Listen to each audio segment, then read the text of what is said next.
So India celebrated her 79th Independence Day on August 15, 2025. Every year, the PM hoists the national flag on the Red Fort.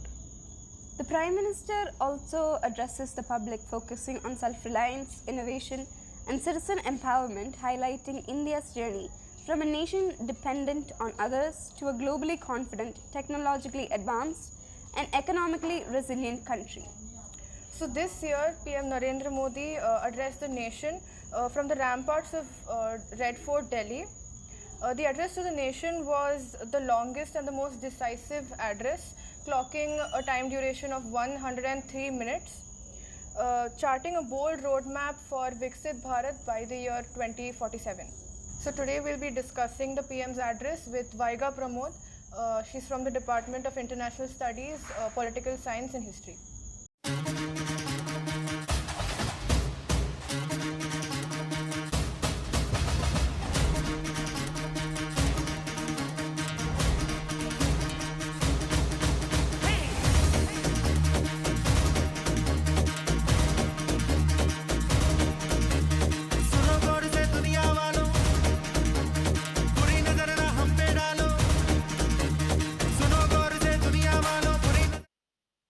Operation Sindoor के वीर जाबाजों को salute करने का अवसर मिला है। मेड इन इंडिया भारत की बनी हुई,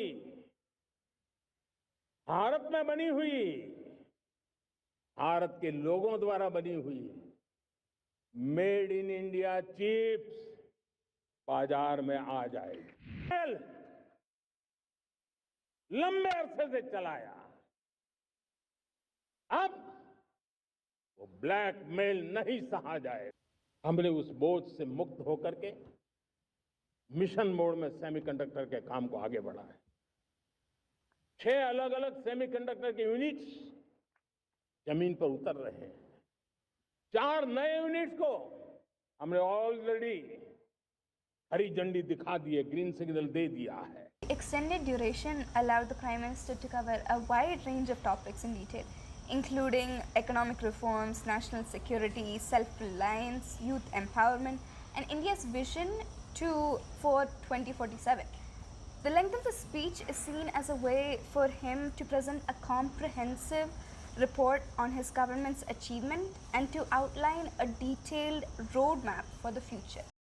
Focus on Viksit Bharat, develop India by 2047. The Prime Minister emphasized that while the past decade has been about performing, reforming, and transforming, the next phase will be about moving forward with even greater strength and creating a modern, efficient, and citizen-friendly ecosystem. Okay, so while the Prime Minister spoke of the next generation reforms and a vision for Viksit Bharat, critics including former Congress leader Jairam Ramesh argued that the speech lacked details on the outcome of the past initiatives. The opposition pointed to unfulfilled promises like job creation, semiconductor manufacturing and farmers' income. Okay, the speech underscored the importance of self-reliance, not just in terms of exports and imports, but also in building national capabilities and empowering citizens. The Prime Minister called for a Swadeshi movement, urging people to buy India-made products and for traders to display Swadeshi boards. He also pushed for self-reliance in strategic sectors like defense, announcing a new mission Sudarshan Chakra and the indigenous development of jet engines. Okay, so while the Prime Minister's push for self-reliance and Swadeshi was seen as a response to global economic shifts, so he did not directly name major economic players like the United States in the context of new tariffs or China in the context of trade deficits. But also, the Prime Minister praised the armed forces for their recent actions, specifically mentioning Operation Sindoor in response to a terror attack. He issued a strong warning to Pakistan, stating that India has set a new normal of not differentiating between terrorists and their backers. He also stated that blood and water would not run together anymore, and that India would not tolerate nuclear blackmail. Additionally, he announced a new mission Sudarshan Chakra to strengthen India's defense systems.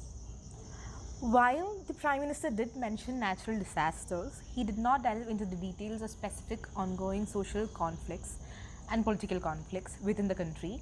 The focus remained on broader themes of national security and demographic shift rather than addressing the nuances of internal issues. So, such as there have been ongoing clashes in Manipur between the Meitei and Kuki-Zomi communities. The Prime Minister also paid tribute to figures from India's freedom struggle and lauded the contributions of the Rashtriya Swayamsevak Sangh, drawing criticism from the opposition. He also mentioned India's progress in space exploration and its early achievement of clean energy targets. He also specifically mentioned Dr. Shyama Prasad Mukherjee, the founder of the Bharatiya Janasangh, for his contribution to national unity. The Prime Minister's tribute to Mukherjee was linked to the abrogation of Article 370, which he called a true tribute to Mukherjee's vision of one nation, one constitution. But the speech did not contain any direct outreach to the opposition for collaborative efforts. Instead, it was framed as a report on the government's achievements and a roadmap for the future, which some critics saw as a political address rather than a unifying national one. So, what's your overall opinion on this year's address? So, a comprehensive, unbiased opinion on the PM's address is difficult due to its recent nature and varying political perspectives. So, critics, however, argue the speech lacks specifics on implementation and contains exaggerated claims, focusing more on political rhetoric. Thank you so much. That brings us to the end of today's session. So, Prime Minister Modi's address highlighted not just the challenges we face, but also the opportunities that lie ahead of us.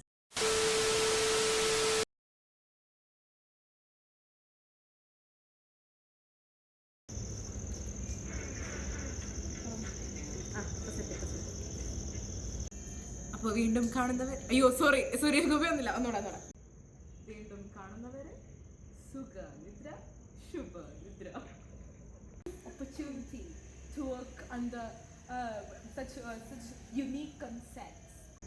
IAS academy വർഷാവർഷം ഒരുമിച്ചിരിക്കുന്ന നിന്റെ പോലുള്ള സ്ലോകൾക്ക് ആത്മാവ് തൊട്ടറിയാനുള്ള sense ഉണ്ടാവണം, sensibility ഉണ്ടാവണം, sensitivity ഉണ്ടാവണം. Understand? So thanks for listening to our podcast. Hope you enjoyed this episode. Be sure to subscribe to our channel Perpetual Deja Vu so you don't miss out on our latest productions. I would also like to give special thanks to our guest Vyga Pramod for joining us. If you enjoyed today's discussion and would like to share your views, please leave a comment. Thanks for tuning in. Until our next episode, stay curious.